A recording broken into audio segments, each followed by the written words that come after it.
settle down, ladies and gentlemen, let me remind you about the Y-Assembly use. Many of you probably already know, but we want every one of you to download Y-Assembly or also participate in Twitter so that your voices could be heard. We will probably take questions. If you put questions or comments on Y-Assembly or Twitter, we'll introduce that at the end of the session. And also, it's very important because we're going to do a poll. And you want to be ready when we actually do the polls. That poll will happen about an hour into the session. And when you also post your questions and comments, please remember to put hashtag OECD Green. That means you're commenting on the session that's going on in the Green Amphitheater.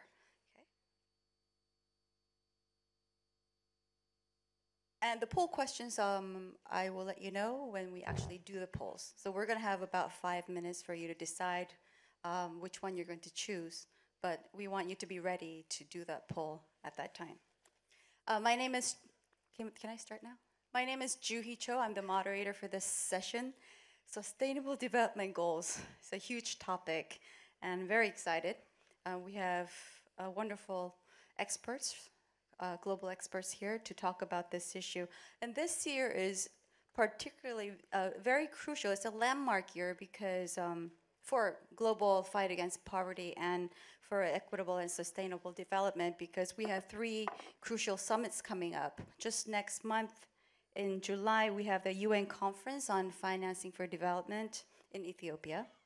And then we have the big September UN on the post-2015 development agenda adoption at UN. And then also in Paris in December, there's going to be a climate change conference as well. So we're all here trying to find answers and the best way to reform international financial aid and trade systems, all to do what? To achieve global sustainable development goals. So let me open the floor first for a scene setting to Mr. Eric Solheim, if you could.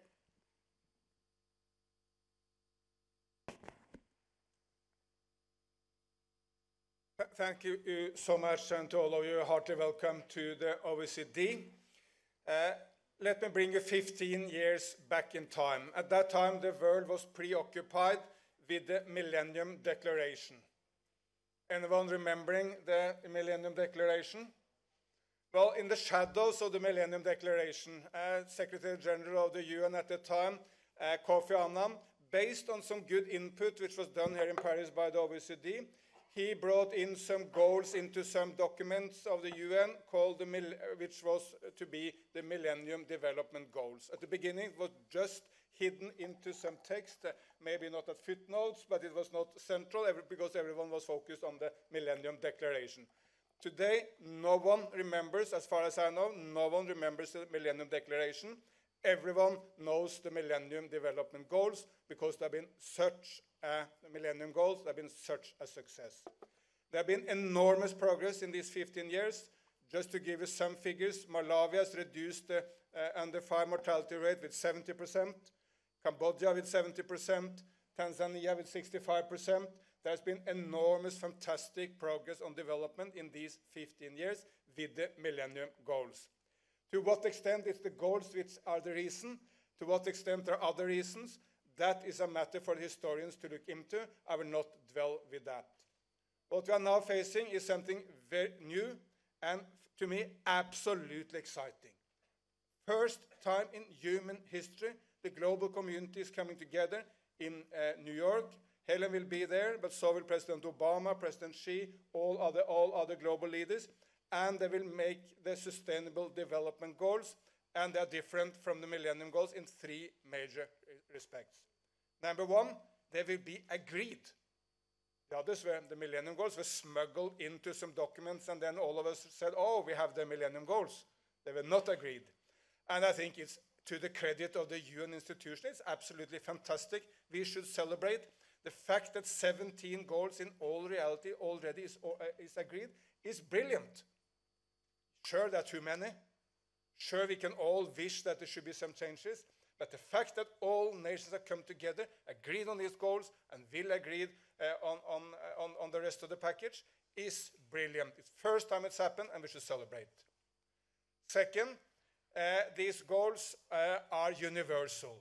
For the first time in human history, we will make goals which apply to New Zealand and Norway and Switzerland and Singapore, but also to Guinea-Conakry, to Malawi, to Guinea-Bissau, or to the Ivory Coast. I mean, it will apply to every nation in the world.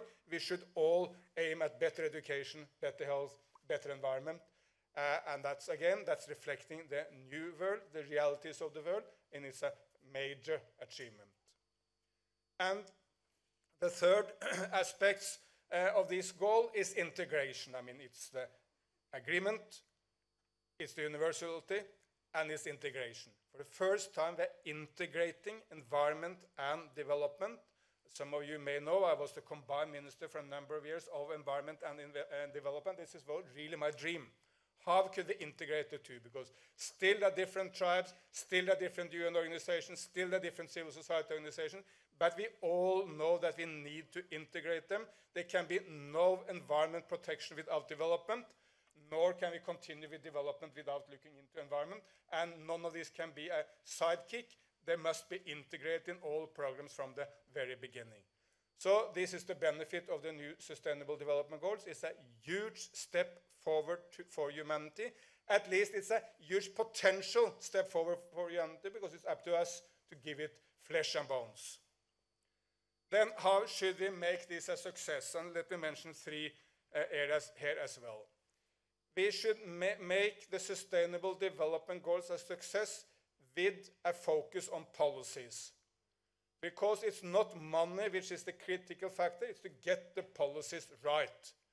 As many of you are tired hearing me saying, but when Lee Kuan Yew became the Prime Minister of Singapore, that nation had a GDP per capita of $450 US. When he went up to God, they had a GDP per capita of $55,000. Anyone claiming that Lee Kuan Yew had more access to money than other leaders? It was a very poor part of Malaysia, which was kicked out of Malaysia because the rest of Malaysia didn't want it. Lee Kuan Yew was crying on TV when that happened. They didn't have more money, but they got the basic policies right. Just back from China, if the Chinese had still been under the rule of the Gang of Four, for sure there would have been no development in China. So the main issue is to get the policies right, and there is a huge task of the UNDP, of the OECD, but for sure also civil society organization, to provide the best knowledge, the best examples, the knowledge of what works and what doesn't work on policies. As Lee Kuan Yew said, where I see something working, I try to do more of it and copy it. When I see something going wrong, I try to avoid making that mistake once again. And that is what UNDP and OECD is all about, or should be all about, making certain that we learn from mistakes and we learn from success and do more of what works and less of what doesn't work. Secondly, we need money, but money again is not the main issue. The main issue is policies. Only if you get the policies right, you can really benefit from financial flows. There are three main financial flows: aid, investment, and tax, and we need to do a lot better on all of them. I will not elaborate, we can come back to that in the discussion, but let me just mention that if we could increase the tax revenue from the developing world with just 1%, that will be double the ODA. So it's a no-brainer to say, let's use at least some proportion of the development aid, the development assistance, to build more and better tax systems, because at the end of the day, it's tax which is the main financial flow for education, for infrastructure, for health, for whatever is needed for development. Finally, adding to right policies and good finances, we must be where the future is. Wayne Gretzky, one of the greatest players of any time in ice hockey, I mean, not all of you may be interested in ice hockey, but hardly anyone has done as Wayne Gretzky. He once said that he had got one lesson from his father, and that was to look forward and to go on his skates to look for where the puck will be next in the future, or next step, rather than to look for where the puck was. I mean, I didn't say this in the right way, but to use his skates to go where the puck will come, rather than to be where the puck was 10 seconds back. And that's what we need to do in the global system as well. We need to be with the future. Unless the UNDP, the OECD, the UN, the World Bank, the IMF, unless all of us are able to reform based on the new task, we will fail. And we must make a global system which is seen as just and workable, also from Beijing, from Delhi, from Brasilia, and for sure from all African capitals. Unless we can reform our system so that it works for everyone, we will fail. So these are, to me, the three main challenges: to get the policies right, to step up on finances, and to be with the future rather than to be with the past. Thank you. Thank you. Wonderful scene setting, Eric. You said it all. Maybe we could talk to Helen. The key word exactly is universality. And what would this actually mean, particularly for, in terms of roles and responsibilities of developed countries and developing countries in implementing the SDGs? Well, thank you, and good afternoon, everyone. As I said in my speech this morning, the universal agenda implies that sustainable development isn't just something that happens to somebody else somewhere else. It is a universal agenda. And there would not be an OECD country that didn't face challenges of some kind in fully reaching the aspirations of the Sustainable Development Goals. And I instanced this morning issues of gender equality, still factors in all our societies. And if there is to be, as I hope, very specific targets around sexual and gender-based violence, there's certainly work to do in every society. We could also instance the issues of social exclusion, which we see in advanced societies, as we see in developing countries, social exclusion and marginalisation. And then, the challenges of learning for life and equipping people with the skills to constantly adapt to changing societies and economies. So for sure, it's a universal agenda. Now, each nation will look at these goals, which they will have signed up to at head of delegation level, which is often head of state or head of government. And then nations will have to define how they're going to approach this rather complex agenda as an agenda with 17 goals and hundreds of targets and indicators actually is. And where the UN development system will come in on that is where there's a need for capacity support to move alongside our partners in developing countries. And we anticipate that at a pretty early stage, we need to be gauging the level of awareness in governments, in civil society, in parliaments, and media and private sector in the countries in which we work of the new agenda, and then working with our counterparts on how the country's national transformation or development agenda looks alongside the SDGs. Are there gaps in it that need to be filled? And then looking specifically at where countries would want to step up quite fast to make progress on targets. It's envisaged that, and everything's still to be negotiated, that there'll be some kind of voluntary reporting mechanism. It could be to the high-level political forum. Who knows?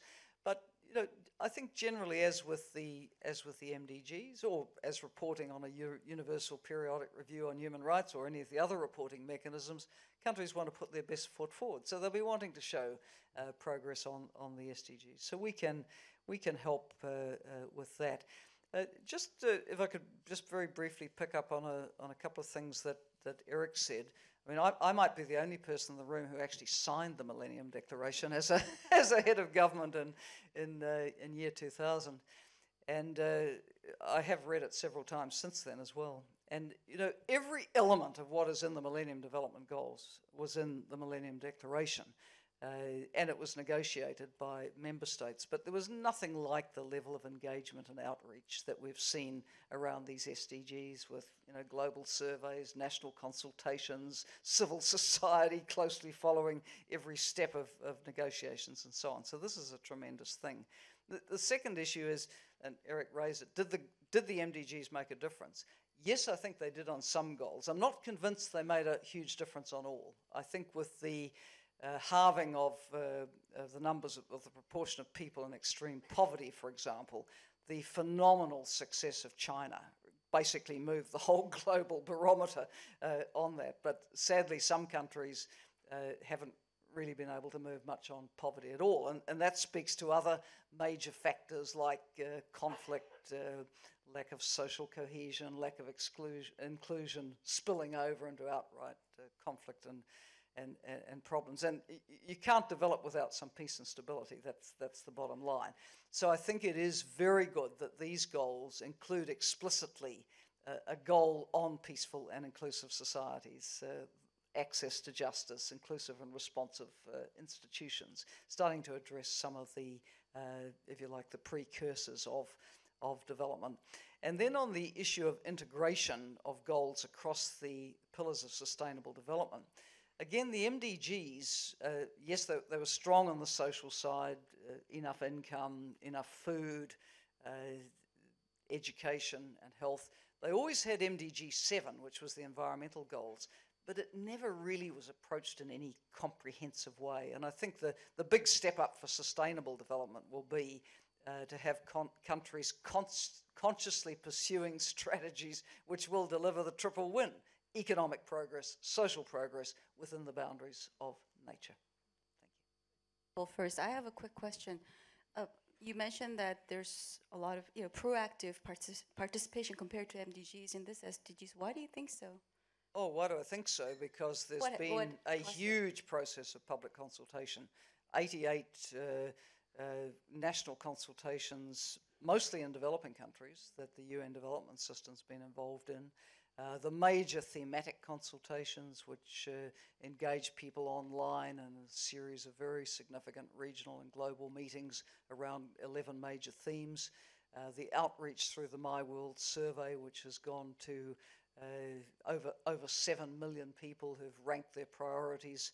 And as I said this morning, not surprising that jobs, education and health came out at the top of citizens' priorities globally, but very interesting that governance came after that, because people know that poor governance, dishonest governance doesn't help development. So, and then I see all the time now the civil society comment on the whole process of the negotiations. I think civil society is very engaged, very aware of where this agenda is going, and wants to stay very engaged as it's implemented. Probably related to information technology that we're going to talk about later on. But the next big question is, who's going to pay for this? And you mentioned aid, investment, and tax. Celine, from Oxfam International, how can we finance the next SDGs? What's your opinion? Yeah, that's the $10 million question. And it's very concerning that in too many of these meetings, you see developmental or environmental ministers, they say, I'm sorry, I have no money. And my finance minister is not interested in the least. So we need more finance ministers to raise their voices. And if they can't be convinced, then some heads of state should give them a call and tell them to wake up. So in terms of aid, obviously, we still need to get to the 0.7, this very old promise, and have dates rather than some vague commitments. And we need additional climate finance. And I know it's not popular to say this because, hey, there's a crisis, and hey, things are very hard for rich countries and their budgets. But if we look at the needs of adaptation for Africa, it is estimated that by 2050, it's 2% of GDP we're talking about. We're not talking about small amounts of money. So obviously a new effort is needed. And I think it would be great to have the leadership of organizations like the OECD to really look at new and innovative financing instruments. And I'll give you an example. Many businesses are not calling for a higher carbon price, which is great news. That would mean that when we reform the emission trading scheme of Europe, there should be quite a few revenues that could be predictable, that do not depend on budgets, and those could be partly allocated to an international climate solidarity fund. So there are solutions, there are new innovative instruments, and we need organizations like the OECD to push the boundaries to make governments a bit more creative. The second element I wanted to talk about is domestic resource mobilization. Obviously, if developing countries were able to raise more funds, that would be the best, because then you are managing your own budget, and your citizens can make you accountable for delivering on the basis of your national budget. And we feel that creating an enabling environment for domestic resource mobilization is important. And particularly, we just issued a report today that says that, you know, we have, in Africa alone, $11 billion were lost in government revenue to trade, due to trade mispricing. Too many multinational corporations are allowed to not pay the taxes in the countries where they're actually generating the profits. 11 billion is 6 times the amount that would be needed to reach universal primary healthcare in 4 Ebola-affected countries. So what is required is to complete the BEPS process, but also we need to go further. So Oxfam thinks that if we really want to tackle the issue of corporate taxation, we need a new universal forum and a norm, and we would propose to create an intergovernmental body on tax cooperation under the UN auspices to complement what the OECD is doing and to make sure all countries are on an equal footing and can really talk to some of the issues that we're not yet tackling. For instance, harmful tax competition that continues to persist among states.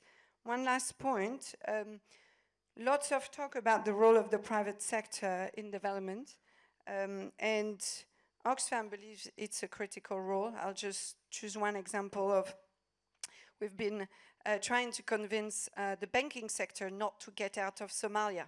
Why? Because many poor people in Somalia depend on remittances. If there is no way anymore to send the money, it creates a huge problem for the poorest people in the world. But we're not totally convinced by the discourse we get from donors on public-private partnerships. And I'll finish with one example.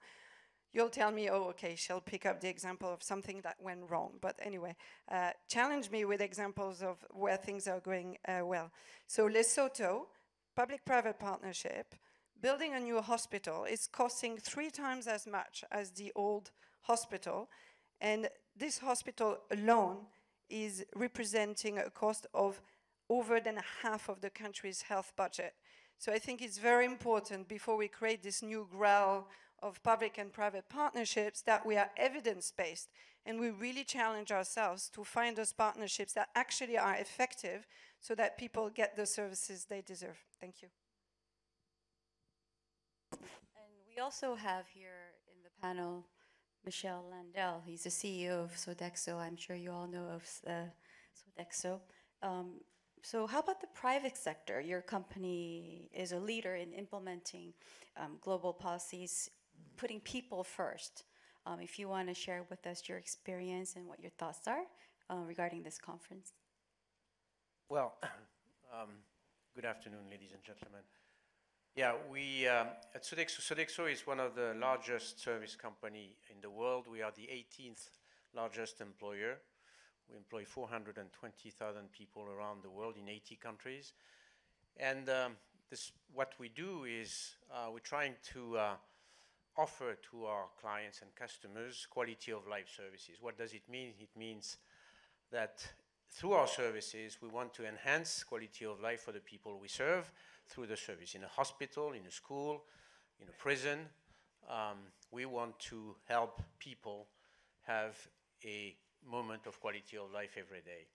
And the particularity of our business is that we are local. Our 420,000 people are gathered, over more than 35,000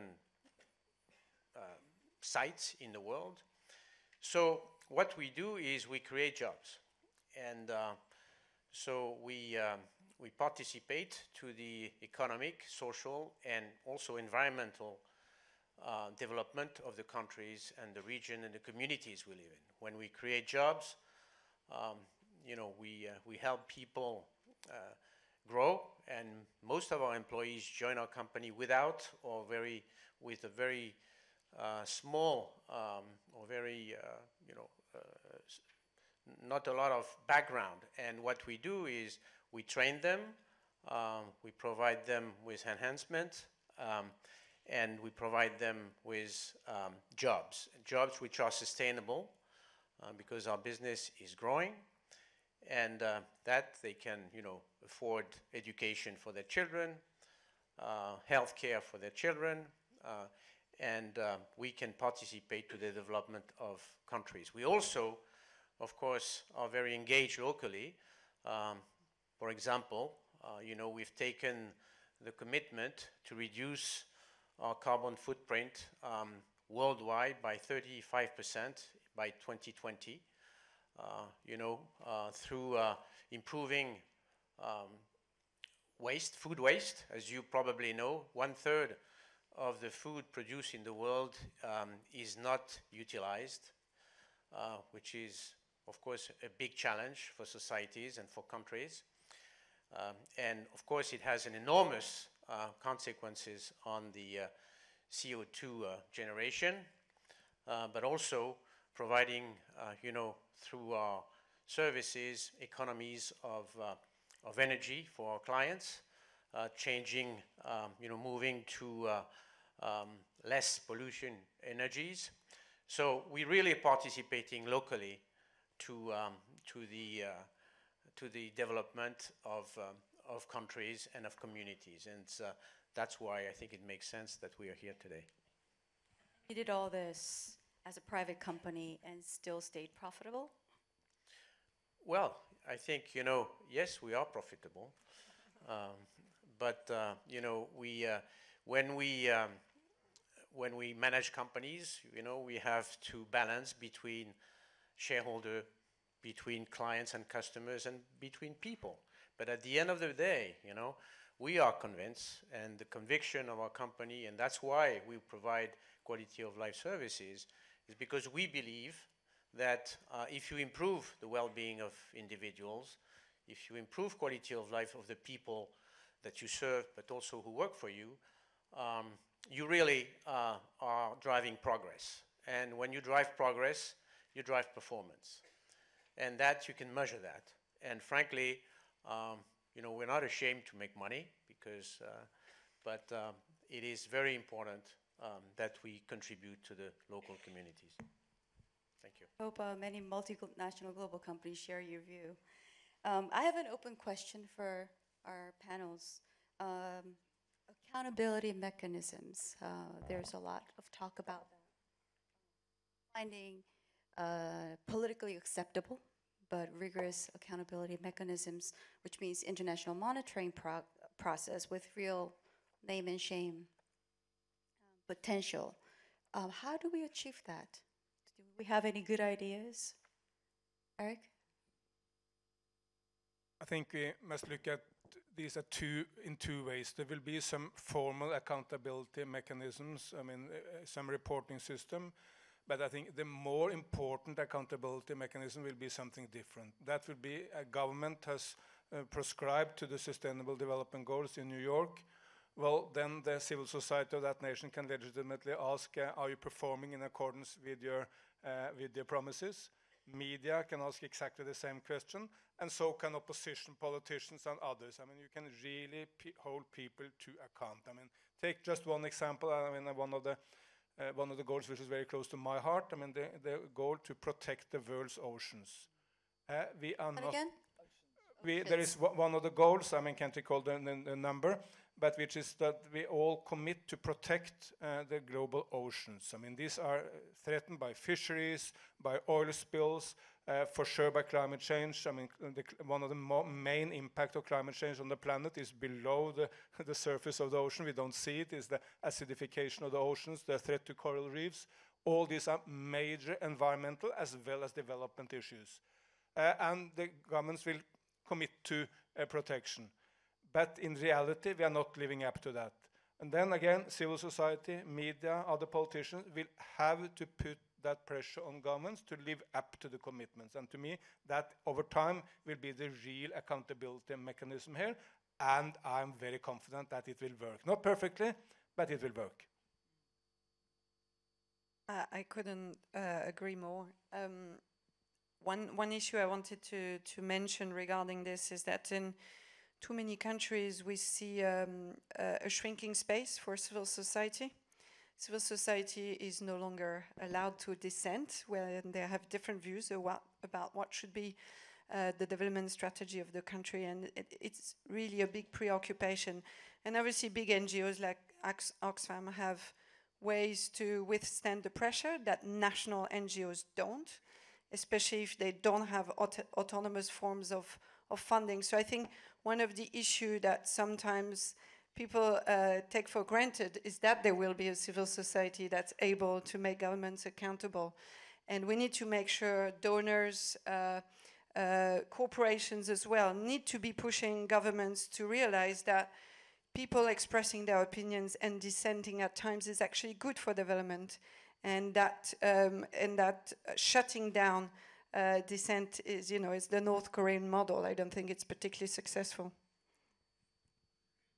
I mean, on accountability, it's not a binding treaty that's being negotiated, so it's not like there's legally binding commitments. But as Eric said, it's a question then of supporting the actors who can hold governments accountable to do that job. And of course, there are many societies where there's either no civil society space or very limited space or shrinking space.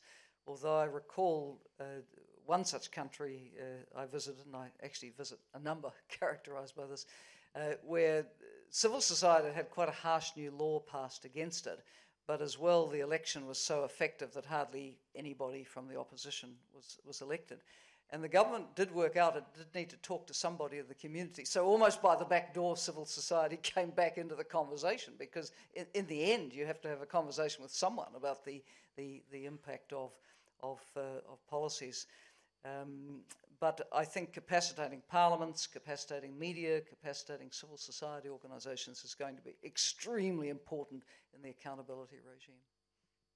Would this also lead us to, I've been thinking about this a lot when I was studying this issue, the new social media and the information technology, wouldn't that allow a lot of people universally to actually participate in achieving our SDGs? Well, I believe it does, but we have to immediately qualify that by saying that there's still not universal access to these media.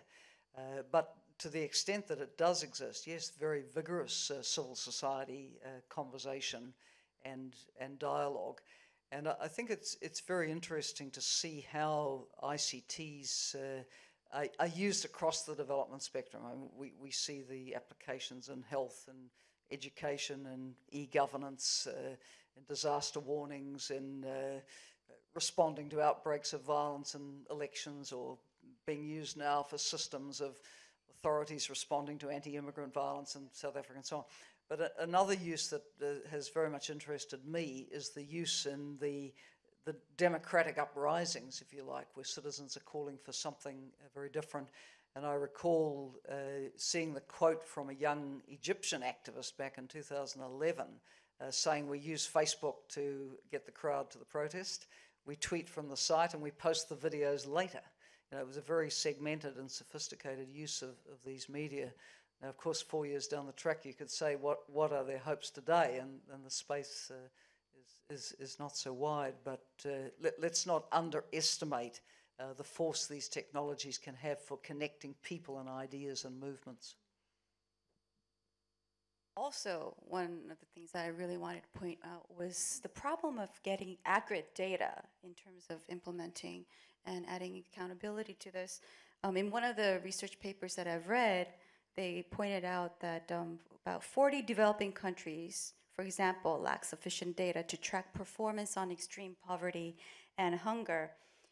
This crucial data, the data, having an accurate data is crucial to make evidence-based decisions, accountability, and it's easier to mobilize participants if you have accurate data. But without accurate data, I'm sure this is what OECD is trying to do, but we still have a big problem in many developing countries in collecting real data. Eric, you have something to say on that? I mean, you are absolutely right. I still recall, last year we had, maybe exactly in your chair, we had the President Obasanjo, the former president of Nigeria, and he said in one sentence, give me the statistics. Because he said, ruling such a complicated and big nation like Nigeria with 180 million people, without really knowing the real situation out there, because you don't have the statistic, which goes most OECD nations. Most OECD nations will have basic statistics on every aspect of life. And for sure in Nigeria, you will lack absolutely basic knowledge about health, education, I mean, most issues. And it's very, very hard to make informed decision. I mean, someone here said we should have evidence-based decisions, which I couldn't agree more. My maybe biggest political hero, Deng Xiaoping, said, let's seek the truth from facts. But how can you seek the truth from facts if you don't know the truth? The facts. It's a huge issue, and in the whole debate around the SDGs, you're hearing this term, the data revolution, and there is a revolution needed in national statistical capacity. Some countries haven't held a national census for decades because the balance in the country is so fragile that it's deemed better not to know, I guess. But how do you have the most basic evidence for decision making if you don't accurately know the size of the population and are able to break out meaningful, subgroups from that and know where your policies might be aimed and most usefully. The second thing I think is it's not only about the adequacy of the statistics, but it's about the ability then to access them and to be able to interpret and analyse. Again, that needs capacity within national bureaucracies. If civil society is to play a full role in monitoring, it needs access. It needs meaningful access. It needs support for its capacity to analyse and monitor. So a lot of issues tied up in the term data revolution. While you're at it, Helen, we have a question on Y Assembly. Someone posted this question. If agenda is aspirational and non-binding, how do you ensure universal implementation and avoid cherry picking which goals to implement? Well, again, I think that comes to the extent to which governments are held accountable, because it isn't binding, and it is a very challenging and transformational agenda. And of course, everything in it is important, right? Everything's important. But I've run a government, and it's hard to run 17 priorities at the same time. So I think that countries will obviously take this agenda home. UN Development System will, with developing countries, work alongside to see what already is covered in the national agenda and what isn't. We will certainly support the concept of acceleration of progress on goals, as we have with the MDGs over the past 5 years, which is to say, take a goal that a government really wants to make progress on, but it's lagging badly. And interestingly, many governments chose maternal mortality as exactly that goal because it's been one of the poorest performing ones in all of the MDGs. And then really go after that. But I think the interesting thing about pressing on one goal to accelerate is inevitably you have impacts across a number of goals. If we take maternal mortality, which will still be an issue in the SDGs, obviously, because it's unfinished business from the MDGs, to really go after that, you're not just tackling the provision of health services, you're tackling meaningful access. Can you get transport to the service?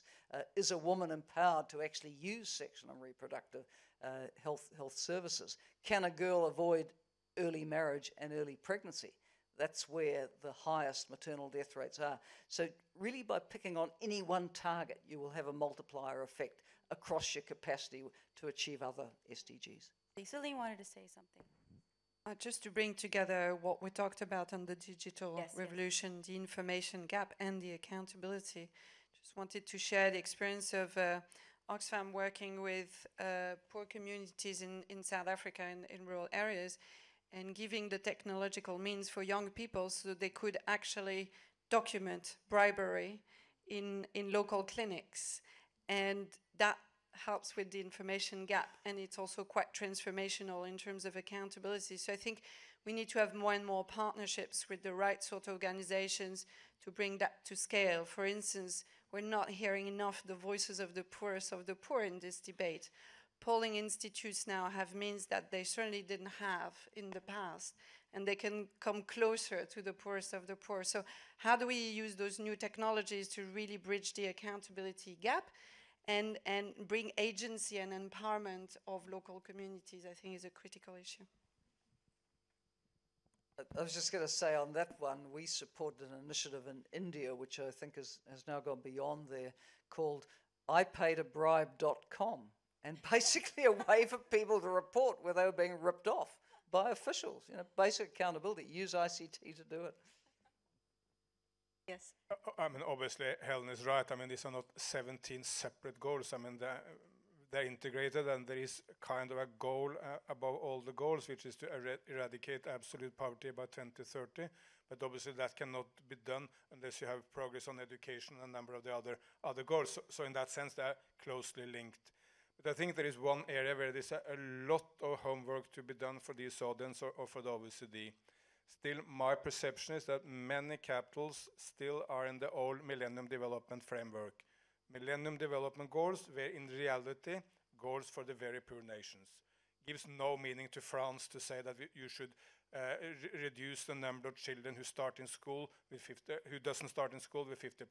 It's complete without meaning. So these were goals for the very poor. The new goals are universal. And I don't think that most prime ministers, finance ministers, parliaments have really internalized this at this point.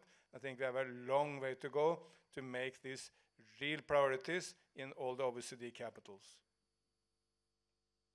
But one of the comments or questions on White Assembly was, how are we sure that the implementation of the SDGs this time does not impose any Western view on development? But I think if you really look at the goals and the bullet points, 100-something bullet points, that answers your question. But if anyone else wants to. The goals are already agreed by the UN. I mean, China, Exactly. India, Africa all agreed to them. I mean, they for sure know what to do. Exactly. So I think if you read the goals, then that really answers the question. Michelle, one of the big questions that we want to ask in this session is, how do we ensure foreign direct investment is targeted the right way so that it does not crowd out local enterprises? And, you know, as a private company, and you talked about, you have no doubt about putting people first in front of people first, not the profits. You have any episodes or anecdotes that you want to share with us, your experience, any challenges that you've had? Oh, we have many challenges, of course. But in terms, when we invest in countries, we invest, our investments are mainly people, mainly processes, and when we invest, we hire people, right? But we also invest through our supply chain, right? And of course, we buy a lot of product around the world, and we have recently actually developed a program which is our supply chain inclusion program to promote SMEs, because SMEs account for between 60 and 70% of GDP, and between 70 and 90% of total employment. So we can, in many ways, when we develop our business, we help SMEs to actually to exist, to grow.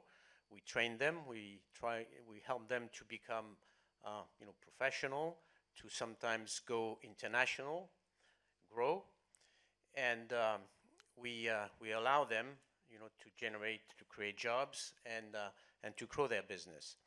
And we also, through that, because we are extremely committed to diversity, we are targeting SMEs managed by diversity people, and we had some, big success, for example, in many countries with disabled people, but also through, we are very committed to gender diversity.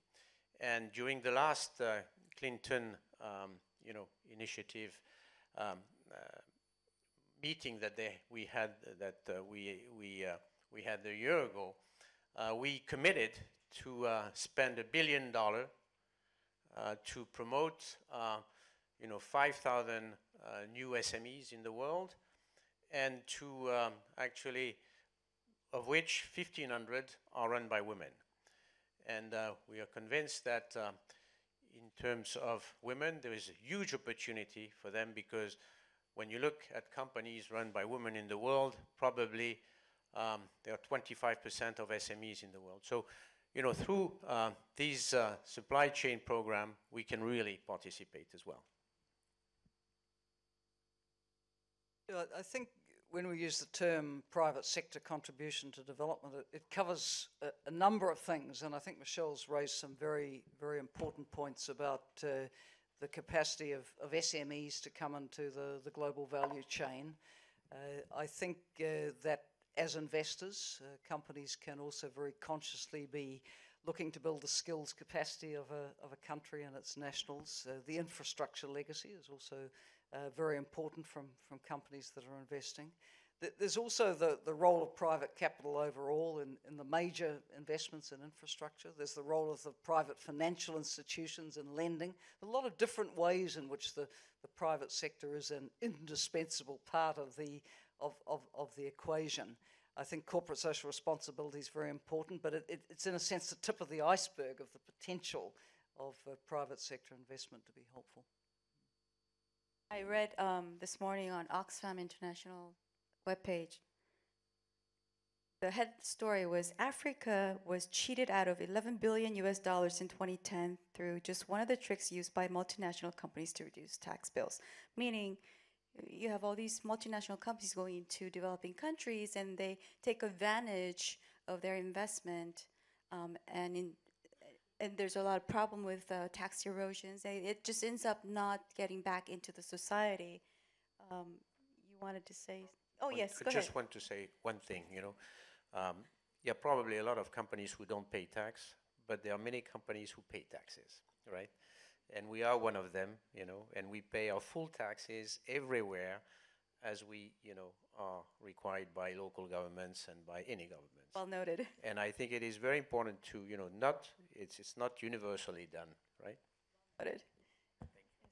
If I may add, I mean, thanks to Oxfam for bringing up this, because this is an absolutely crucial issue. I mean, there are different ways of figuring out the exact numbers, and no one knows, but what is absolutely clear is that there is an enormous amount of money tapped out of Africa, which really belongs to the poor people of Africa. As you would know, I mean, this has been one of the major success stories of the OECD for the last few years, which is the so-called base erosion and profit shifting program, which is about exactly that global companies are moving around the profit and put it in some place where it doesn't pay taxes. The Chancellor of the United Kingdom, Mr. Osborne, who's, I mean, to his credit, has been the main driving force in a positive direction here. He revealed that 3 major and very sympathetic and good American companies, Microsoft, Google, and Starbucks, are not paying taxes in the United Kingdom. How come? I mean, there's Starbucks all over London, as you all would know, and obviously because they can put the profit in some other place where the taxes are lower or where they avoid taxes. And we all know if these companies are not paying taxes in the United Kingdom, do anyone believe that they're paying taxes in Ghana, or in Nepal, or in Ecuador? We all know the answer to that question. Now stop, simply. Well, we want to help to make sure that your competitors pay also their taxes, because obviously it's unfortunate for those who pay taxes that so many aren't. But maybe to turn to the issue of universality, I agree. That's why we need a universal norm, because it's a universal problem that's affecting every country. Obviously, developing countries have specific issues linked with the fact, for instance, that the extractive sector is such a big sector for them. So there might be a need to have a more sectoral approach, for them. They also have the issue that their tax administrations are very weak, and we very much welcome the efforts of the OECD to strengthen the capacity, and we would want more donors to think about how we use part of the ODA to actually strengthen tax administration. And then there are more difficult issues where developed and developing countries will probably want to have different outcomes. It's about, where are you paying the tax? Is it where the profit is made, or is it dependent on the residents of the company? And so we feel we need to have all countries coming at the table on an equal footing to come to a solution that will, benefit also the poorest countries. And that's why we feel we need to go beyond. But the OECD has done fantastic work, and we really congratulate them for that. We know it's not a done deal yet, but we feel we can go beyond. And at the end of the day, we need to get to a UN norm. There's a practical initiative that UNDP is going to partner with the OECD on. It's a tax without borders initiative. We could say tax sans frontières. And the idea will be to have a sort of capacity facility to draw on for particularly low-income countries that need to look at whether a company should be legitimately paying tax in the country, and to be able to source expertise internationally and get that supported. So, and then of course build the capacity within the tax system. But it can be pretty daunting for a low-income country to take on a major international company for tax. So it needs some support. May I just add on that spearheaded by the Netherlands and Minister Lilian Ploumen, who will come here, I guess, tomorrow, an initiative will be launched in Addis, which will probably be called Addis Tax Initiative, which is for all nations to really step up to provide more resources to tax programs. And all OECD nations will for sure be invited to take part in this, but we'll also invite developing nations to take part, to build capacity and make it possible to do a review of the tax income of your country. Are, for instance, the global companies investing in your nation paying taxes which are in accordance with global practice? I'm going to open the floor to our discussants, but before we do that, please remember I told you about the assembly, the poll that we're going to have. Let me give you the questions now, and you can vote, and I'll give you the answers, the results of the polls later on. The question is, what do you think is the biggest challenge of the SDGs? One is universality. Two, their inclusiveness. And if you think broadness, too broad, you can choose three. Number four would be their complexity. Yes, there are 169 targets. And five, their unmeasurability. Hundreds of indicators is all about. I guess it's related to the data that we're talking about. So you could choose from 1 to 5 right now. Can we put it up again? 1, 2, 3, 4, 5, so people can take a look. Not my face. The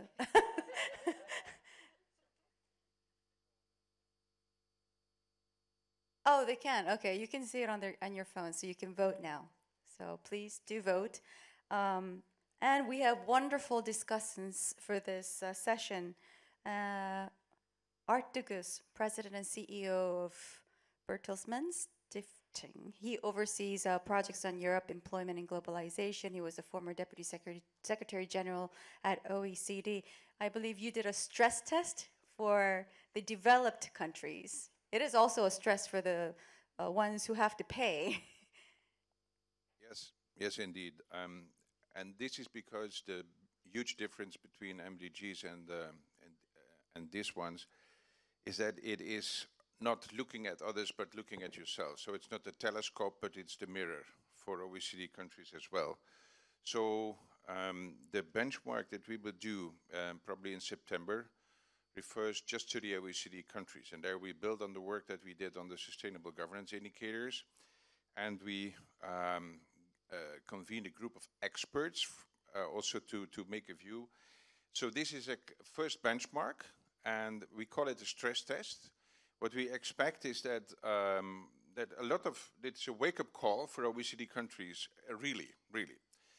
And we do not expect that there is just one solution. There might be different problems, but let's see, there is a problem like obesity. It has to do with health. It has to do with consumption. It has to do with nutrition.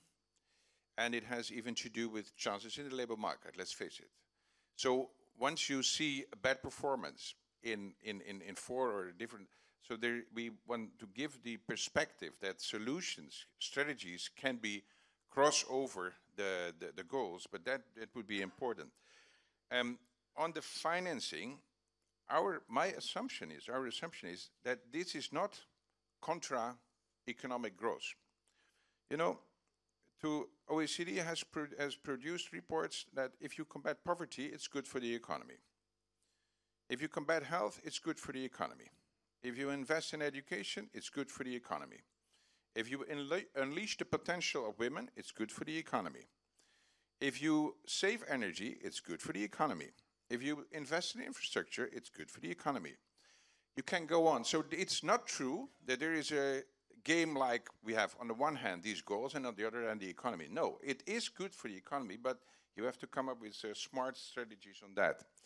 And then, well, what we hope is that these benchmarking and these goals are not just an instrument for governments to do good policies in connection to development aid, but that it is good policies in relation to elections. What we want to have, ideally, is per nation a kind of public debate where you face as a politician the elections. Now, I've been a minister myself. When some assistant or staff member would say, well, Mr. Minister, we have international codes on it. The first question I would ask is, does it fit with my political agenda? No? Then, second, is it binding? If it is not binding, then please make a good story about it. But is it under the pressure of my voters? Well, now we have to take care of it, because it can play out in elections. So what we should do, and that is what Bertelsmann Stiftung and maybe others also could work on, is that we really make this a tool for national debates, so that this mirror is going to play a role also in OECD countries as a tool for national debates. And then, well, let's think also about consumer organizations. Let's think about other NGOs, but also about the general public. If it can be a tool, then it can be very, very effective. So the benchmarking is very difficult. We will make a start, and others will also continue, but it is extremely important that it, in the end, is a pressure, it puts pressure on the national policy debates. You agree? Well, I think it's a tremendous tool. I totally agree. I mean, you've got an international agenda, and it really has something for every conceivable civil society organization and tendency. So grasp this as a sign that the international community is interested in these things. Your country's signed up to them. What are you going to do about it? Use the mechanisms you have for accountability. Easier in some societies than others, of course. No, I mean, I couldn't agree more. I mean, the main issue with the Millennium Development Goals are not the 5 alternatives we were given. The main issue is to mobilize the political will. And there are 2 ways you can mobilize the political will. One is that lead politicians believe in the measures, they're convinced, that tell people, hey, this is the way I want to go, and please come and follow me. That, frankly, is what, say, the Prime Minister of the United Kingdom, Mr. Cameron, has done on development aid. There was no demand from the vast majority of people of the United Kingdom to do it. I mean, Oxfam spoke about it, but he was convinced and he did it, and now it's 0.7. A brilliant example of political leadership coming from conviction. And then there's the other mechanism. The voters demand it, or you believe that the voters demand it, or you believe that you can win the next election on that matter. That is, of course, the driving force of democratic politics, as the consumers or the market is the driving force of business. Unless you can really believe that you can win, it's hard. So, but that gives opportunities again to civil society, to others, to drive that agenda, so that there is pressure on politicians. And unless we can do that, unless we can speak about environment, on development in such a way that it touches the nerves of people in our societies, we will fail. There's someone in the audience who really wants to ask a question. If somebody can bring a microphone to her. And meanwhile, we're closing the polls now. Have you all voted? Okay.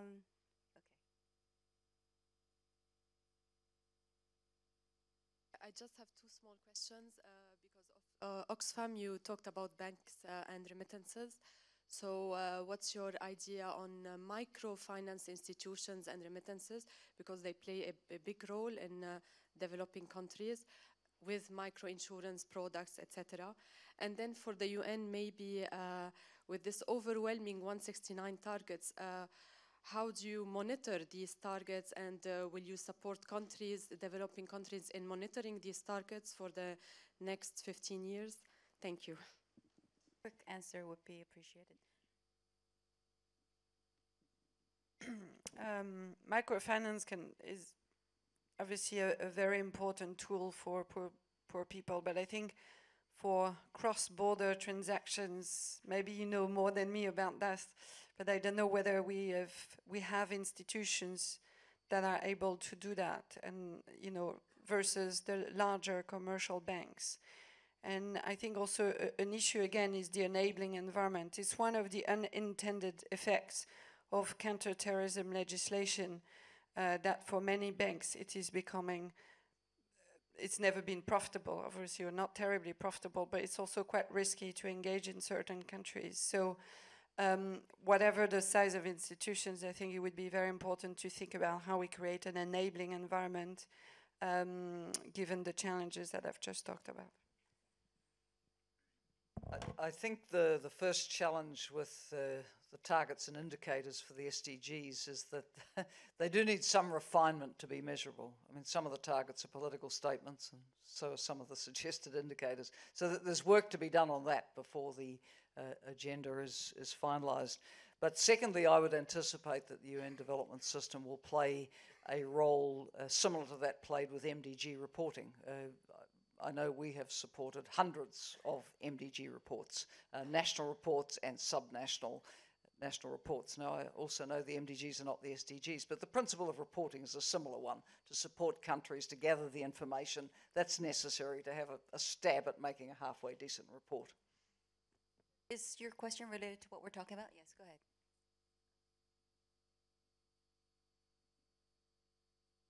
Thanks. My name is Ken Bluestone. I work with Age International. One of the innovations of the SDGs, of course, is this idea of leave no one behind, and it's allowed groups like older people to become visible in a way that they just weren't under the MDGs, completely marginalized. And my question is for Helen or for Eric, which is about this space, the political space on the targets. There's been a lot of coverage in the last few days in the UK about the discriminatory, basically ageist target around how to deal with non-communicable diseases, on premature mortality, this idea that basically you provide healthcare to people who are age 70 and under, but you don't measure and you don't have targets that reflect people who are over the age of 70. So what is the realistic possibility that these kinds of targets could be improved? Well, I think it would be disgraceful if there was built-in discrimination into the targets, personally. I'm not across that particular area of target design, but there would hardly be an OECD nation which doesn't have ageing populations who are intensely interested in the level of provision and care and inclusion and needs being met in the society. So one would hope that the SDGs could be fully mindful of that. Let me introduce you. Oh, go ahead. Yes. I mean, also, I think we need to remind ourselves that we have set a completely new and extremely ambitious target, which is that we should eradicate absolute poverty from the planet, which is leaving no one behind by 2030. Up to now, the basic mechanism to bring people into prosperity has been economic growth. That was what happened in China, as Helen referred to, and that have brought more or less all Chinese out of extreme poverty. However, there is no way we can bring everyone out of poverty by 2030, being aged or young people, just by economic growth. I mean, if Africa were to have 10% Chinese-style economic growth, all nations, every year from now to 2030, still we will not have resolved the problem. We will be far from it. So we need something adding to economic growth. Economic growth is crucial, but adding to that, we need a lot more targeted policies to all the vulnerable populations and targeted policies to the very poor, cash disbursement, microcredit, agriculture policies, education policies, targeting the very poor. And that is new because up to now, the basic mechanism to get out of absolute poverty have been economic growth. Could be implemented to SMEs in developing countries. We have one of the discussants, Murray Gadd. She chairs BIAC EDA group on Africa. Murray, you want to comment on we've been talking about so far. And if you have any questions, please feel free. Absolutely. I think I'd like to begin by going to the beginning of this debate, where Eric Solheim, in a very passionate and inspiring way, talked about three differences between the MDGs and the SDGs.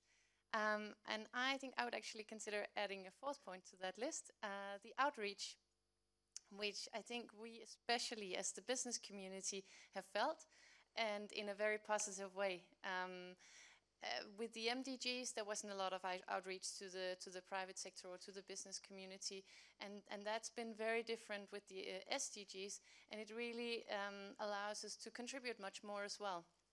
So just to begin by celebrating that, and then to say, okay, well then we're ready to take the next step. Helen Clark touched a bit on the potential of bringing in the private sector, and I'm happy that you talked about it in a little bit broader fashion than just talking about FDI or job creation, as is often the way that it's addressed, because the potential is really much greater than that.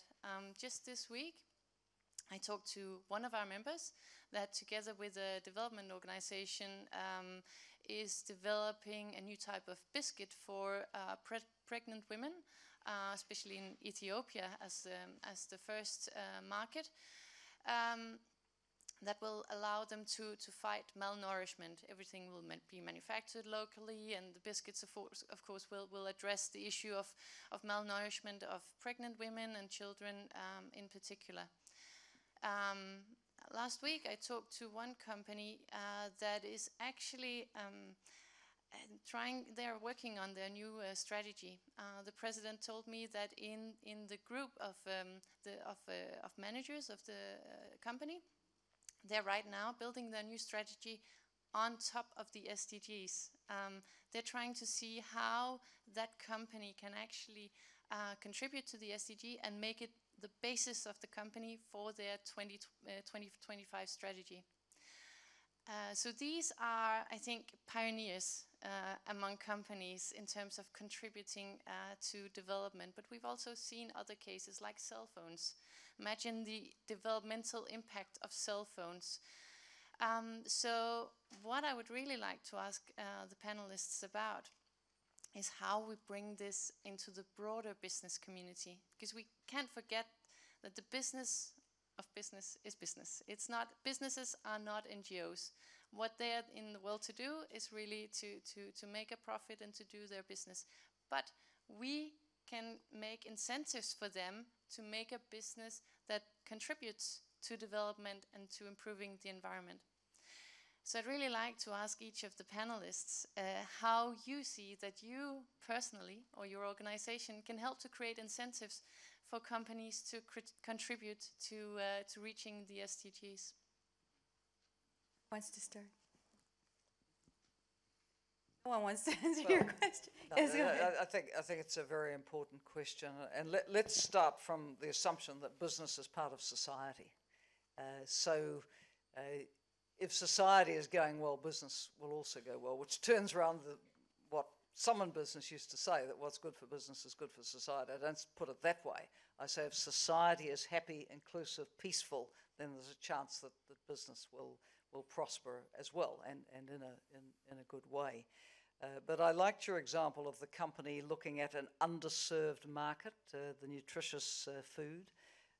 I think there's so many examples one could give. For example, getting insurance products down at a cost and design level where they suit the poorest communities, like the drought-stricken communities of the Sahel, how to put a little aside in the better years for the worst years. So I think a business can also be part of designing the products and services that the poorest need and are prepared to pay for, and then use to accelerate their own development. So let's be positive. I think the Global Compact drew in many companies around the world with its many national chapters into conversations about the global development discourse, and that picked up a lot of traction in the life of the MDGs. But the Global Compact companies have been on the ground floor, if you like, with the SDG process. So they go into this a lot more informed than, say, at the start of the MDGs. Michelle.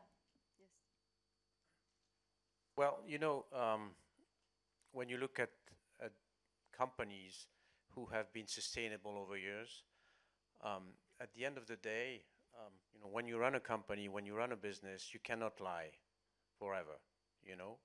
You cannot lie to your people. You cannot lie to your clients and customers. You have to have, a purpose to survive and be sustainable. And for a company like Sodexo, when we say our objective is to improve quality of life for people, this is not just words, right? Give you an example. When we provide services to prisons, more and more governments are asking us to help them reduce reoffending. And reduce reoffending means what? Means training inmates, finding jobs for them, finding them homes, helping them to reintegrate civil society. We do that, right? And we actually paid on results, on our ability to reduce reoffending, right? And you don't do this just because you want to make profit. At the end of the day, companies needs money, needs investors, and they need clients, and they need people. They have to reconcile the needs of those three stakeholders. And that's what we do. You have companies who are exaggerating in the world. That's true, who are not paying taxes. But we pay 40% taxes. And many, many companies like us do their work, right? And don't don't make over profits, So we participate. We create jobs. We do it genuinely, right? Authentically, because otherwise, company cannot survive, an organization cannot survive. And frankly, as the CEO of the 420,000 people, I have to look at them in the eyes, right? I cannot lie, right? And people who work for Sodexo, they believe in improving quality of life. When they provide services to nursing homes, to elderlies, being companion for elderlies, this is very difficult jobs, right? And we're very engaged, and we don't do the work we do without the engagement of people. And people engagement, you don't buy this. You buy it. In our business, we don't buy machine. We have hearts. We have people, right? And if you want to make people motivated, at the end of the day, you have to be who you are, right? Yeah, there's a very important question in the assembly. Somebody said, how can multinationals like Sodexo ensure that their subsidiaries carry out work in a sustainable way? How do you monitor that or implement that? Well, because we have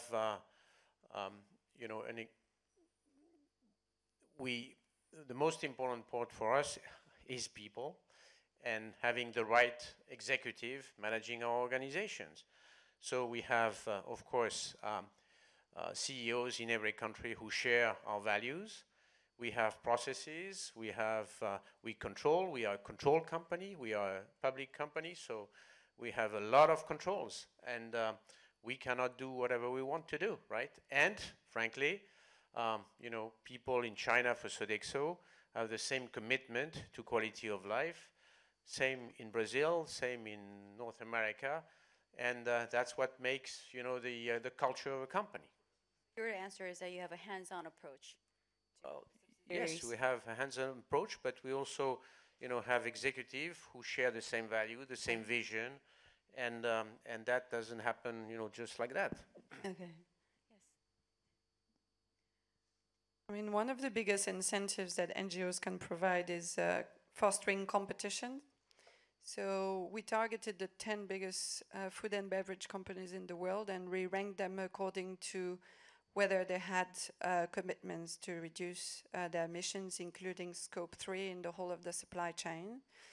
And we got a lot of commitment out of that, because if it's a category issue, if it's for the whole sector, it's hard for companies to be interested. If it becomes a competition issue and a reputation issue versus their main competitor, they become much more interested. The second thing is good policies. I mean, you know, it's incredible that even now the oil companies are asking for a carbon price. If there are good policies and a good pricing of carbon, then we have incentives for companies to actually stop using carbon and innovate and decarbonize the economy. So governments probably are the ones that need to that are the most important in terms of providing incentives. Good governance. If you have good governance, obviously, companies will behave in a very different way than if you have very poor governance in developing countries. Yes, Eric.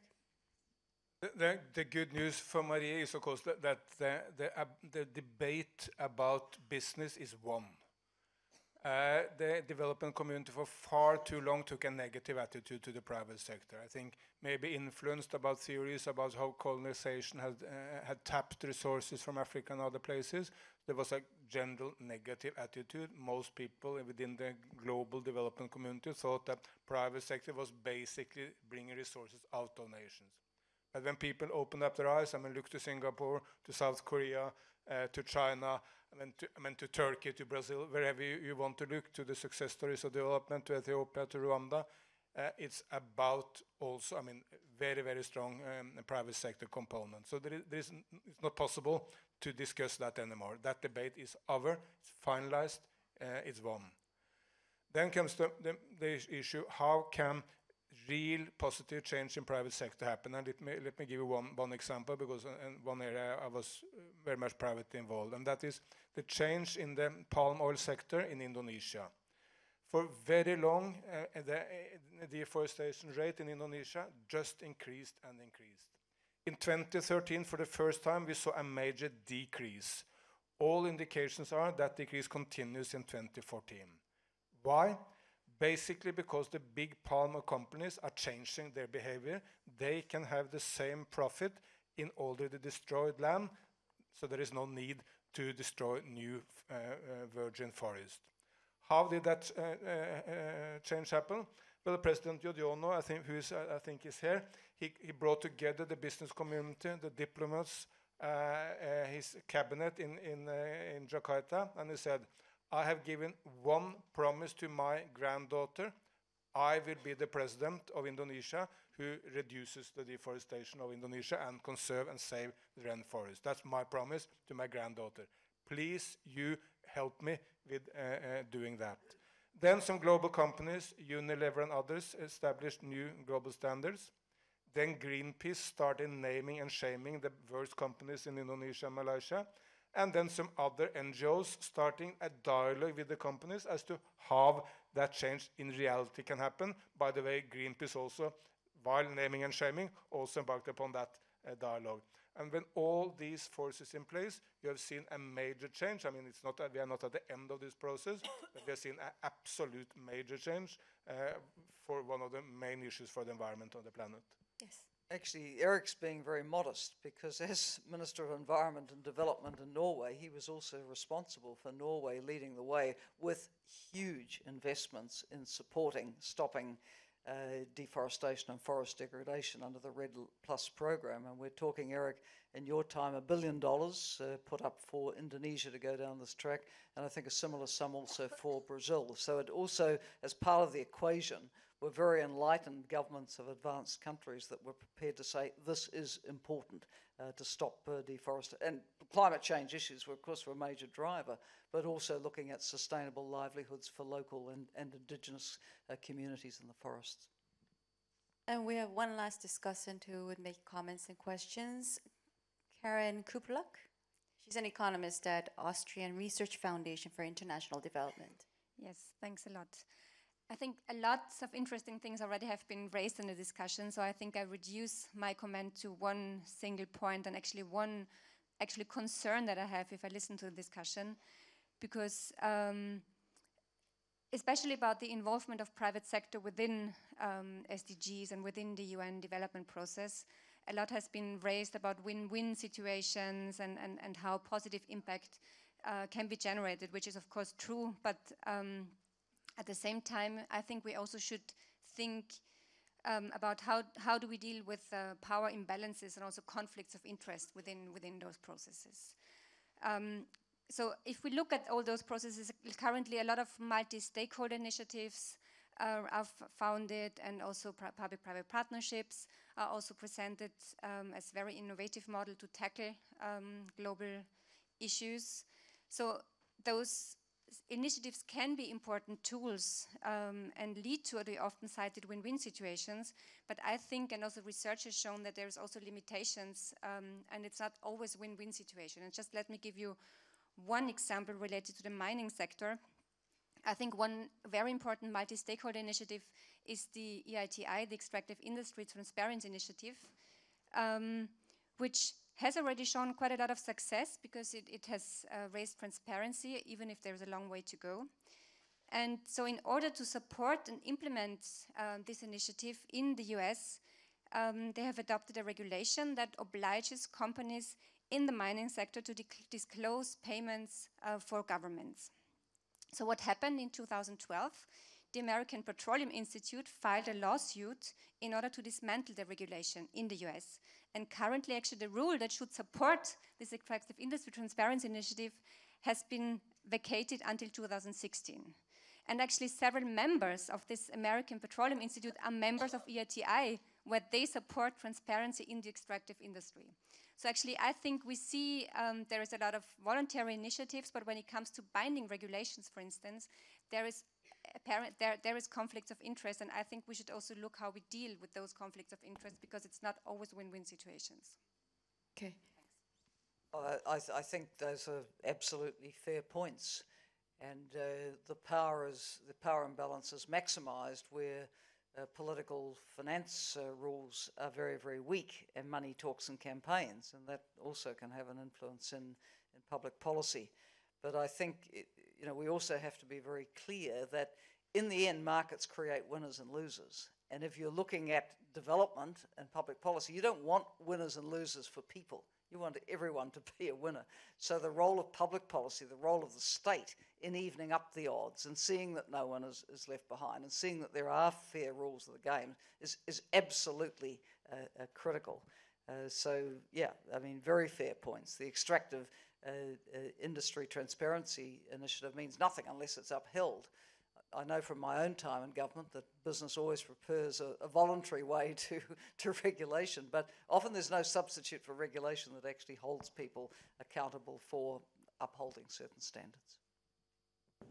I mean, you are obviously absolutely right in pointing to these potential conflicts of interest, but this is not separate for business.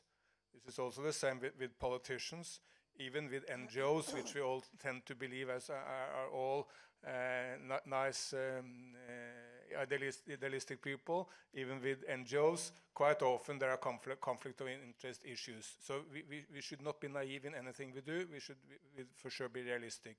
But let me point to one very, very important initiative in this regard, and that is the so-called country-by-country reporting, which the OECD is spearheading, where there has been a lot of progress because of support from many nations around here. But that will demand that any company, let's say, I mean, to not blame anyone else, but take my own country, and let's say Statoil, they will have to declare how many employees they have in any nation, what profit they make in that nation, and a number of other issues.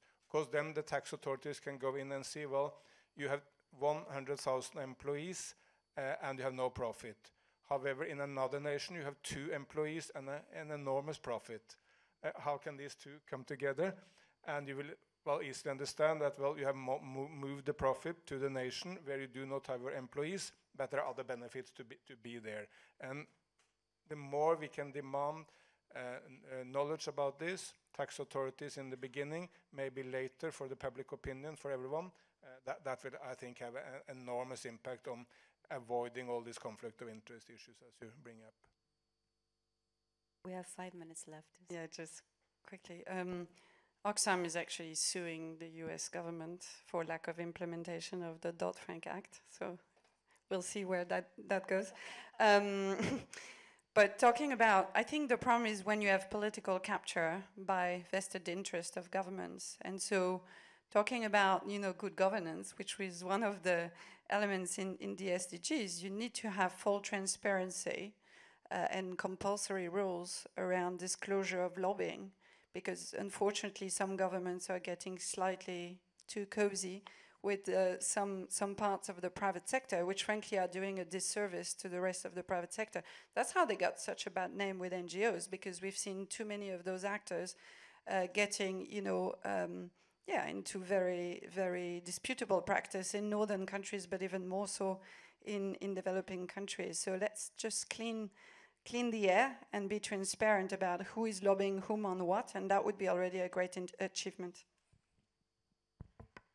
I think it's about time to wrap up. I need to give you the result of the polls. Can we pull that up? Or if you can see on your screens, I think the result was 30-something% voted. There you go. 38% voted that the biggest challenge of the SDGs is the unmeasurability. Hundreds of indicators. Now we have a lot more job for OECD. Okay, I think we have just one question from the floor. We have time for that.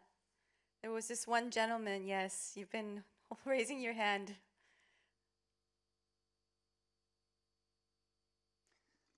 Thank you, Sugi Liang from Korea.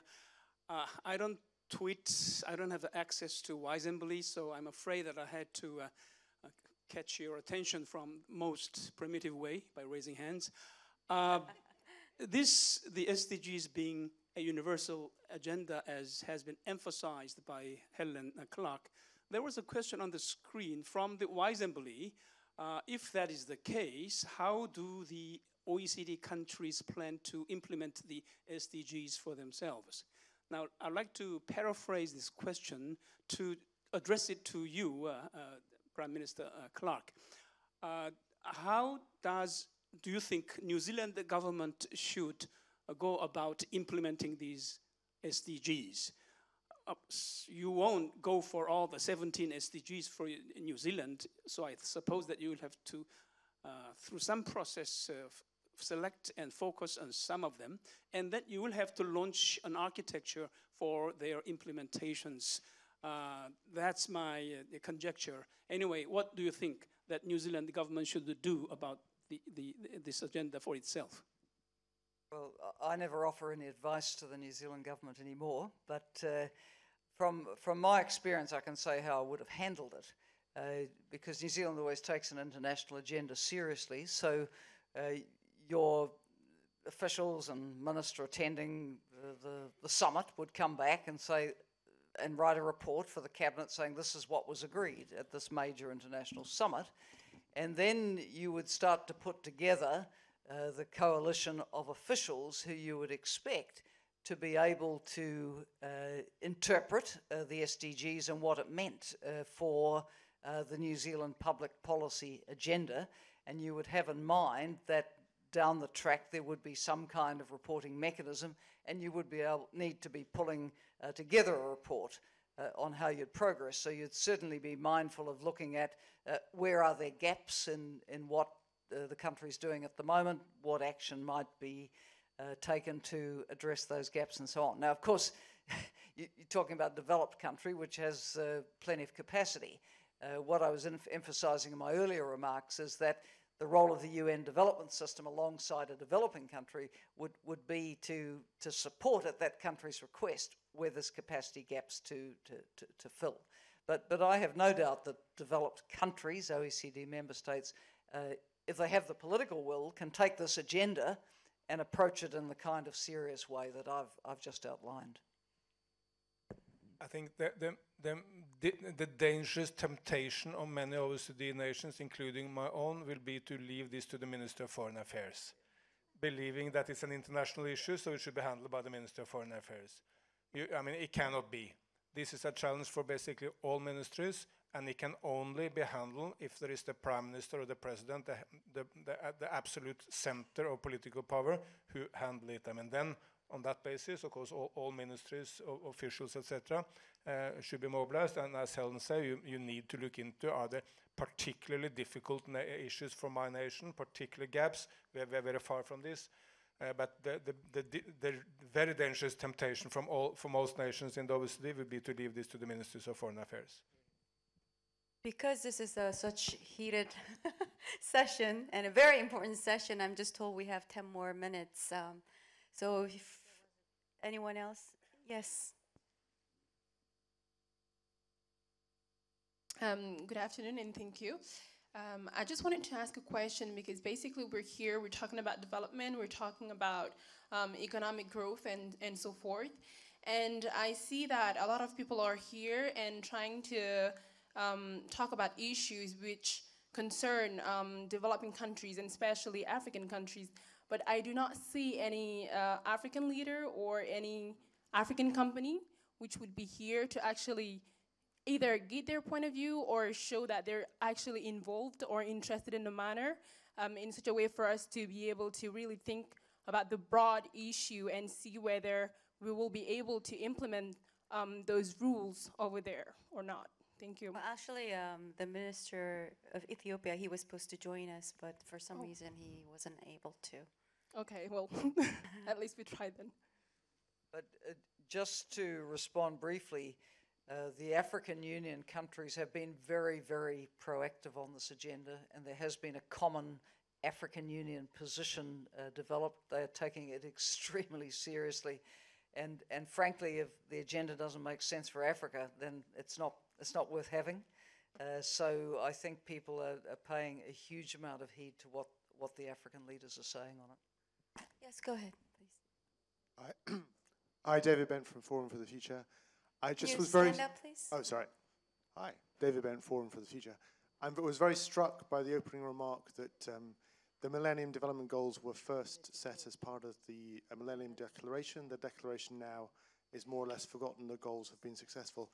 How can we make sure the SDGs themselves don't suffer the same fate as the declaration, which had all the attention at that time? Well, yeah, it's complicated, isn't it? Because, as I said, the MDGs get a lot of panning that, you know, they weren't negotiated and there wasn't buy-in and so on. As I say, if you read the Millennium Declaration, all the key elements of those goals are there, actually enumerated out in bullet points. But they were then extracted from the declaration by Kofi Annan and Mark Malloch Brown, and a technocratic group got together, dressed them up as the MDGs, and they got launched again.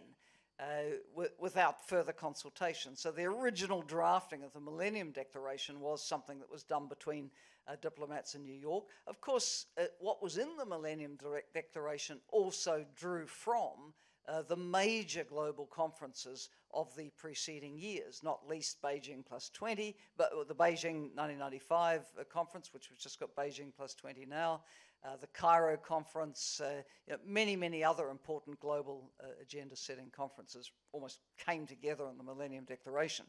So now, in a way, the process is different with the SDGs in that all the talk's about the SDGs, and there's not so much public engagement on the vision statement, but there will be a summit declaration like there was from the Millennium Summit. But the SDGs will take the center stage in that. And because there has been wide engagement in the drawing up of the SDGs, I don't think, you know, that they're going to get off to a start where they kind of limp from visibility. I think civil society is quite energized. I think, you know, many constituencies are energized, and we hope to keep member states energized to keep them front and center of the global development agenda over the generation of life that they will have.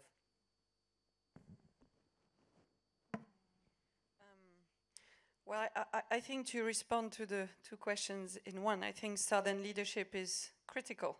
Obviously, it would have been great to have a minister from a developing country here, and I know they were invited, but, you know, often in Oxfam we have those discussions because obviously, as you will have noticed, I am not from Africa, and we have lots of discussions about Southern leadership, and but, you know, we need those leaders to rise and to lead their own countries in implementing those goals and come up to donors and say, for me to implement those goals, I need this, this, and this. And to talk with civil society, to talk with the private sector to really get there. So I think, you know, I would put the challenge back to those Southern leaders to rise and take the SDGs seriously and call on others' accountability and responsibility so that they can actually have the means at their disposal to make it happen. One last question. Yes. Gentleman over there. Can we bring a microphone to him, please?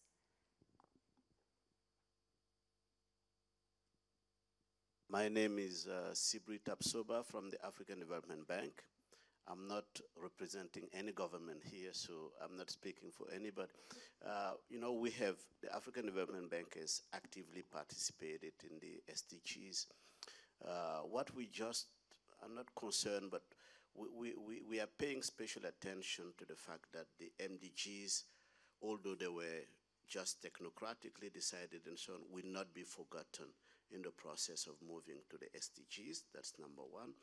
And that the developed countries are not going to be picking in the goals of the SDGs that are much more favorable to them, and then forgetting the basic ones like education, basic healthcare, and so on. And as you know, most practically, I'm in charge of the Fragile States Department at the African Development Bank. And where we know that least progress has been made in those situations. So it's going to be a very challenging and balancing act, whereas some of the NGOs, not Oxfam of course, but some of them are using the fear of fragility and instability to survive and so on. But there are key issues, key deep-rooted issues there that we should continue paying attention for. And I'm happy that UNDP and OECD is putting this on the table. Thank you. Okay, we have time for a quick answer. Eric, yes. First of all, congratulations with new president, with a very, very strong reputation after being a Minister of Agriculture in Nigeria. I think that was a brilliant choice. I mean, for sure, you had an open process of selecting the leader, which hardly any other global institution have. So you are really an example how an institution can select a leader. We are not there yet in the World Bank or in the IMF or in the UN system or anywhere else. So that should be, I think, appreciated by the world. Secondly, I mean, obviously, these sustainable development goals are as strong as we make them. They are tools, an arsenal, but they must be used. Unless they're used, for sure they will be devaluated, and at the end they will be put in the shelves and forgotten by everyone. So it's up to business, civil society, media, politicians to use them. Then they will be strong and alive. And finally, on fragile states, I mean, African Development Bank has made an estimate of the cost when it comes to development of a civil war. And you have estimated that the cost of a civil war in Africa is 30 years of development. Not counting the destruction of lives, I mean, the weeping mothers seeing the children dying, but the economic terms, 30 years of development. So it shows how important it is to avoid wars, to stop them, to do preventive negotiations before anything happening, and to make certain that the costs are as limited as possible in the Central African Republic or in the South Sudan or wherever. And on these matters, we are very far from perfect in the global system. We are not spending our money in the right way, I think. And though, I mean, for sure, the international system is much better than it was in historical times, but still we have a long way to go to be as efficient as we should be in preventing wars, stopping the wars, and rebuilding after conflict. Would you want to wrap up, please? Yes, I absolutely agree with the voice from the ADB about not leaving behind that unfinished business of the MDGs. In fact, it would be criminal to do so because we're not there on eradication of poverty and hunger and those most basic benchmarks on education and health. So it must not be forgotten. And a very strong driver of this new agenda is the tackling the inequalities, and that's inequalities between countries as well as within countries, and leaving no one behind. Secondly, on the issue of the fragile states on which you work, one thing that has concerned me a lot in this period we've been through with the global recession and the austerity policies that have followed in advanced countries is there's often been a preoccupation with getting quick results from development expenditure.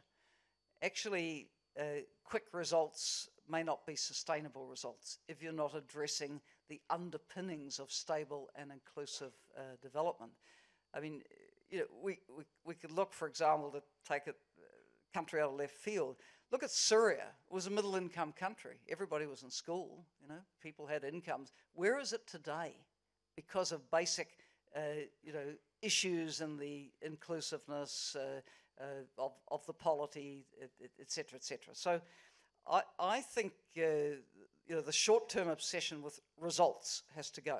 We all want to see outcomes from our work, but for the countries that are in deep trouble with fragility, they need long-term partners who will stay the course on building the foundations of sustained development, support for building the governance capacity, the rule of law, the social cohesion, the peace architecture, the ability to mediate differences successfully. If we don't get that right, then we will see the tragedy of South Sudan, Central African Republic, and other countries repeated. So it's really a plea, not just for donors to invest in what look like the quick returns, but to stay the course in building the foundations for sustained development. Right. I think we're a little over time. With hopes that in the long term, these SDGs will be met, we'll wrap up this session. Thank you, everybody, for staying here and putting still. Can wrap up with applause for the panels and the discussants. Thank you. And a big clap for our moderator. Thank you.